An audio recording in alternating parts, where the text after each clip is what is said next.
Dear students, this is your today's worksheet number 34. Date is 17 February. We have already read about plants. Getting to know plants is your chapter in your textbook. तो आपने वहाँ पे पढ़ा भी होगा और हमने काफ़ी वर्कशीट्स में प्लांट्स के बारे में पढ़ा है. ये रिवीजन है. तो ये जो आज हम पढ़ेंगे the pattern of veins on leaf is called venation. तो इससे रिलेटेड एक आपकी वर्कशीट पहले भी आ चुकी है और उसमें मैंने एक एक्टिविटी का वीडियो भी दिखाया था. ठीक है, यूट्यूब लिंक भेजा था मैंने उसका. तो इसको रिवीजन कर रहे हैं कि 2 types of venations are found in leaves.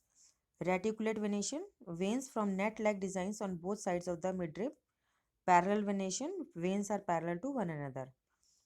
तो ये आपका रिवीजन है. तो इसका क्वेश्चन नंबर 1 है कि draw reticulate and parallel leaf venation in the given outlines of the leaves.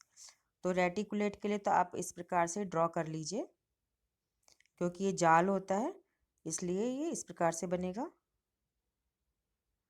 जाल दिखा देंगे इसमें बिल्कुल.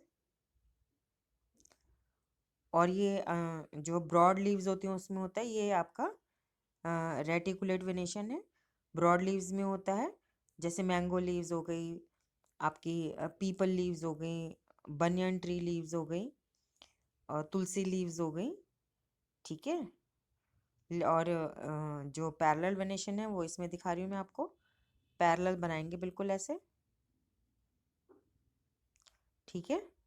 तो ये आपकी ग्रास लीव्स हो गई और जितने भी आपके वीट प्लांट लीव हो गई, बाजरा प्लांट लीव हो गई, ज्वार लीफ मतलब प्लांट लीफ हो गई. इसमें आपका ये आ जाएगा पैरेलल वेनेशन. यहाँ से नाम लिखेंगे. बेटा नाम लिखना ज़रूरी है. रेटिकुलेट वेनेशन और यहाँ पैरेलल वेनेशन. स्पेलिंग आप ऊपर से देख सकते हैं. Now question number 2 says state whether the following statements are true और फॉल्स. तो बेटा ट्रू के लिए हम राइट का निशान लगा सकते हैं और फॉल्स के लिए हम क्रॉस का निशान लगा सकते हैं, या आप ट्रू और फॉल्स भी लिख सकते हैं. ठीक है बेटा. तो इसमें सबसे पहला है कि द स्टेम ट्रांसपोर्ट्स वाटर. तो इट इज़ करेक्ट, ट्रू है. B part is the branches in lemon plant grows at the base of the stem. This is wrong, false है, क्योंकि जो लेमन प्लांट है उसे ट्री होता है तो इसमें एक ट्रंक होता है, पूरा एक स्टेम होता है. C part is carbon dioxide is release during photosynthesis. It is wrong. Oxygen gas is release during photosynthesis. वो होता तो सही होता. D is tomato plant has thick and hard stem. This is also wrong, क्योंकि जो tomato plant है उसका जो स्टेम होता है वो थिन होता है और ग्रीन होता है. तो इसलिए ये गलत हो गया स्टेटमेंट. अगर आपने देखा है टोमेटो प्लांट, आप गांव जाते हो, गांव में टमाटर की खेती होती है तो आपने देखा होगा ज़रूर. Is weeds are not harmful. This is again wrong. Weeds are harmful, क्योंकि weeds they utilise the manure and the fertiliser. जो हम अपनी जो क्रॉप है उसके लिए डालते हैं तो वो क्रॉप का सारा जो फूड है वो ले लेती है ज़मीन से, क्योंकि ये वीड्स होते हैं बहुत जल्दी ग्रो करती हैं और इतने बड़ी बड़ी लीव्स हो जाती हैं कि ये सनलाइट को भी स्टॉप कर देती हैं हमारी जो क्रॉप होती है उस तक पहुंचने के लिए. इसीलिए खेतों में जब हम गेहूं की फसल उगाते हैं, whenever we sow wheat crop, we always de-weed the field. de-weed मतलब उखाड़ते हैं. ठीक है बेटा. Now question number 3 says fill in the blanks by picking words from the tree. ये आपका ट्री है, इसमें वर्ड्स दे रखे हैं, उसको हमने भरना है. जैसे पहला है A is the dash holds the plant up. तो इसका आंसर हो गया स्टेम. तो फर्स्ट में आप क्या लिख देंगे, stem. Now B part says most plant start their life cycle from seed. तो सीड हम सेकंड वाले में भर देंगे. बेटा कंप्लीट सेंटेंस लिखना है, आपने याद है ना. C part is the design made by veins in a leaf is called the venation. तो 3 में आपका वेनेशन आ गया.